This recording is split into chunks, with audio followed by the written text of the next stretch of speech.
Thank you very much. It's my distinct honor to be up here. There's so many things I'd want to share, and there's so many different people who I'd want to share those to. So I'm going to take the limited amount of time before maybe Randy's music to get me off the stage plays and to share some of those. First, I wouldn't be up here without my family, so thank you.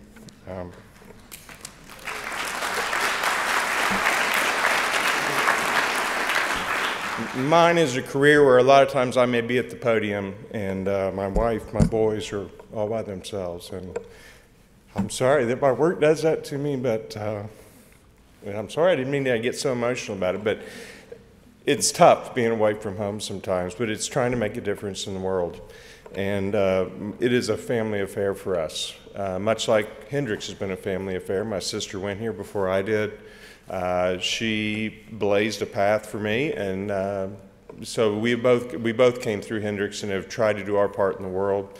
To the students, as many professors probably would attest, I was not the best student here.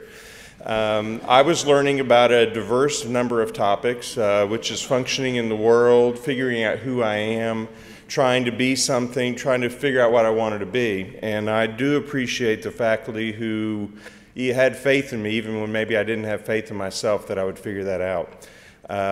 I consider the Hendrix Odyssey not a 4-year experience. You know, I was sitting here thinking without writing any notes, saying it'll come to me, what I'm supposed to say, is that I'm still on my Hendrix Odyssey. And all of you are on your Hendrix Odyssey and always will be on your Hendrix Odyssey. I learned more about critical thinking, challenging the thought processes of why we do and how we do. And really that is here at Hendrix, and I still think about that when I'm reading a research study, and I go back to Dr. Chris Spatz challenging us, what's wrong with this study, what's good with this study. I still think that same way when I read research studies here 25 years later.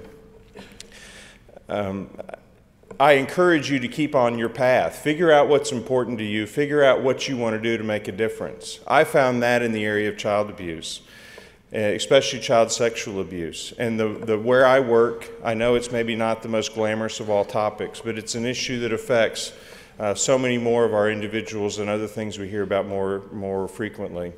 The Child Advocacy Center model that was started 25 years ago has revolutionized our nation's response to child sexual abuse. Last year alone, more than 900 children's advocacy centers throughout the U.S. served over 270,000 kids.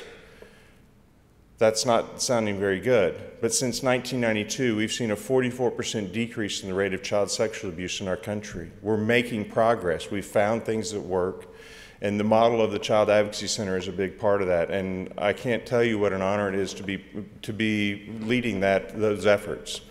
To see this expand throughout the world in our service to the world, and I think that's probably why I was maybe selected, is to approach it with a pure heart, to know that we can't tell other countries how to do it, but we sure have found a model that helps. And if we can help protect children everywhere, then we have done a valuable thing. So I encourage you to consider your Odyssey throughout your life. I have no idea where my Odyssey will take me next, but I know that I was well prepared by a loving family and by my Hendrix education. Thank you very much.